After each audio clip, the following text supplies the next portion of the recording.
হ্যাঁ, বাংলাদেশের নামটা আমরা বলছি, বাংলাদেশটা বলছি people's welfare state of Bangladesh, একটা জনকল্যাণ রাষ্ট্র।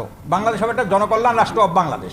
8 বছরে মেয়ে ধর্ষিত হয়, 4 বছরে মেয়ে ধর্ষিত হয়, দুর্নীতি হয়, তারপরে এই যে দখলবাজি হয়, কেন্দ্রাবাজি হয়, চাঁদাবাজি হচ্ছে, এগুলো বন্ধ হচ্ছে না। এগুলো কোনোদিন করতে পারবে না যদি শরিয়া আইন বাস্তবায়নের দেশে না হয়। ঐক্যমত্য কমিশনের কাছে আমরা সরকার যে প্রস্তাবনা পাঠিয়েছেন তার পুঙ্খানুপুঙ্খরূপে আমরা যাচাই বাছাই করে আমরা আজকের প্রস্তাবনা এখানে পেশ করেছি। আজকে এই প্রস্তাবনা অনুষ্ঠানের আমরা যার নেতৃত্বে এসেছি উনি হলেন আমাদের দলের মহাসচিব জনাব হযরত মাওলানা হাফেজ অধ্যক্ষ ইউনুস আহমদ সাহেব। উনি আছে, আমাদের সাথে আছেন যুগ্ম মহাসচিব ইঞ্জিনিয়ার আশরাফুল আলম। যমুনা ইলেকট্রনিক্স ঈদে ডাবল খুশি অফার সিজন 3, যে কোনো পণ্য কিনলেই পাচ্ছেন নিশ্চিত ঈদ উপহার। আছে যুগ্ম মহাসচিব জনাব মাওলানা ইমতিয়াজ আলম, আছে সহকারী মহাসচিব জনাব মাওলানা আব্দুল কাইয়ুম, আছেন মিডিয়া সেলের সমন্বয়কারী জনাব শরীয়তুল্লাহ শরীয়তুল্লাহ। তো আজকের আমরা অনেক সুন্দরভাবে আলাপ আলোচনা করেছি, আমাদের প্রস্তাবনাগুলো সেখানে দিয়েছি, লিখিত করে দিয়েছি। আমরা কিছু 4টি মৌলিক প্রস্তাব সেখানে উপস্থাপন করেছি। মৌলিক প্রস্তাব 1 নম্বর হলো আত্মশুদ্ধি বা শুদ্ধাচার। এখানে কথা ওখানে বলা আছে সকল ক্ষেত্রে তার শুদ্ধাচার করবে। সেই আত্মশুদ্ধিটা আমরা বলি জাতীয় পর্যায়ে আত্মশুদ্ধি না থাকলে একটা মানুষ সৎ হতে পারে না, যোগ্য হতে পারে না, সে দেশপ্রেমিক হতে পারে না। এই জন্য সকল ক্ষেত্রে আমরা আত্মশুদ্ধি তাসকিয়া নফসের যে কথাটা এটা আমরা বলেছি, এটা সংস্কার কমিশনের মধ্যে শুদ্ধাচার কথাটা আছে, ওইটারই আরবিতে হলো আত্মশুদ্ধি বা তাসকিয়া নফস, ওইটা আমরা বলেছি। 2 নম্বর হলো জবাবদিহিতা। জবাবদিহিতার কথা বলা আছে, সেখানে আমরা একটু ইলাবোরেট করে বলেছি 4টে ক্ষেত্রে জবাব দিতে হবে। 1 নম্বর জবাবদিহি হচ্ছে আল্লাহর কাছে, 2 নম্বর হলো নিজের বিবেকের কাছে, 3 জবাবদিহি হবে জনগণের কাছে, 4 নম্বর হলো ঊর্ধ্বতন কর্তৃপক্ষের কাছে। এই 4টে ক্ষেত্রে আপনার জবাবদিহিতার কথা বলেছি। 3 নম্বর যেটা বলেছি যে একটা দেশের দুর্নীতি, দুঃশাসন, ধর্ষণ, চুরি, ডাকাতি, টাকা পয়সার মুক্ত একটি সুখী সমৃদ্ধ কল্যাণ রাষ্ট্র প্রতিষ্ঠা করতে হলে বিগত দিনে 53 বছরের মধ্যে যে আইন আমরা দেখেছি, এই আইন ব্যর্থ। এই আইন দুর্নীতি বন্ধ করতে পারে নাই, সন্ত্রাস বন্ধ করতে পারে নাই, ধর্ষণ বন্ধ করতে পারে নাই, চুরি ডাকাতি বন্ধ করতে পারে নাই। এই জন্য যে আইনটা সকল দুর্নীতি, দুঃশাসন, সন্ত্রাস দমন করতে পারে, হ্যাঁ, সেই আইনটার নাম হলো শরিয়া আইন। এই শরিয়া আইন যাতে বাস্তবায়ন করা যায় তাহলে কী হবে?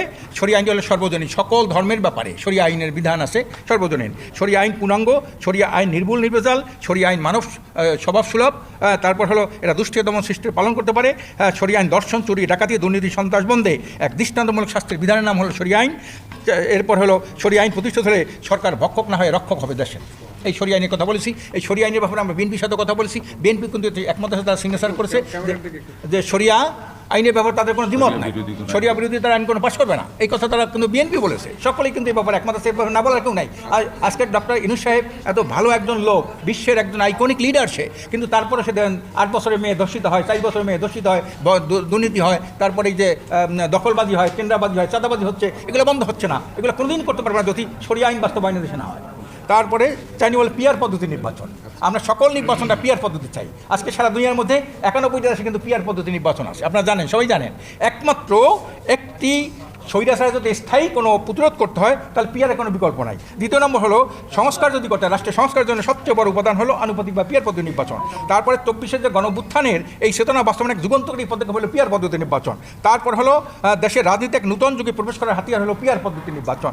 তারপর হলো রাজনৈতিক স্থিতিশীলতা, অন্তর্ভুক্তমূলক কার্যকরী সংসদ, জনমতের সঠিক প্রতিফলন এবং সংসদে মেধা বিকাশের এক বাস্তব পদক্ষেপ হলো পিয়ার পদ্ধতি নির্বাচন। এই 4টা মৌলিক। 1 নম্বর হলো আত্মশুদ্ধি, বা শুদ্ধাচার, জবাবদিহিতা, শরিয়া আইন, তারপর হলো পিয়ার পদ্ধতি। এই 4টা মৌলিক প্রস্তাব আমরা দিয়েছি। টোটাল 20টার মধ্যে 4টা মৌলিক প্রস্তাব আমরা এদের কাছে দিয়েছি এবং অনেক কিছুই আমরা সেখানে পর্যালোচনা করেছি, কোনটা একমত আছি, কোনটা দ্বিমত আছি। আমরা প্রেসিডেন্ট ভোটও আমরা প্রত্যেক জনগণের প্রত্যেক ভোটে প্রেসিডেন্ট ভোট চাই। শুধু প্রধানমন্ত্রী সংসদ হবে তা না, সংসদ নির্বাচনের সাথে প্রেসিডেন্ট যে নির্বাচন সেটাও আমরা জনগণের প্রত্যক্ষ ভোটে আমরা সেটা চাই। আপনার পুরো নাম আর পদবিটা বলেন। আশরাফ আলী আকন, প্রেসিডেন্ট সদস্য, ইসলামী আন্দোলন বাংলাদেশ।